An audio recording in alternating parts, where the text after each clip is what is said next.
বিশ্বাস করো, ফরেস্টে যে গাছটা সোজা থাকে সেই গাছটাকেই কিন্তু সবার আগে কাটা হয়। আর এই মুহূর্তে তোমার অবস্থাটা ঠিক তাই। যত সোজা তুমি হয়েছো, ঠিক ততবার তোমাকে কেটেছে মানুষ। একবার চোখ খুলে দেখো। নাম্বার 4, তোমার অনুপস্থিতি তাকে কুরে কুরে খাবে। দেখো, একটা ঘরে যখন একটা মোমবাতি জ্বলে তখন আমরা ততটা খেয়াল করি না যে মোমবাতিটা কে জ্বালিয়েছে, কিভাবে জ্বলছে। আর মোমবাতিটা জ্বলছে জন্য সে একটু একটু করে যে তার দহন হচ্ছে, আমরা সেটা খেয়াল করি না।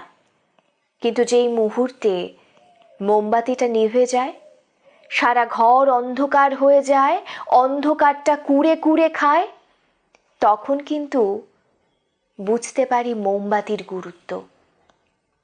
তোমার অনুপস্থিতি তোমার উপস্থিতির থেকে অনেক বেশি জানান দেবে।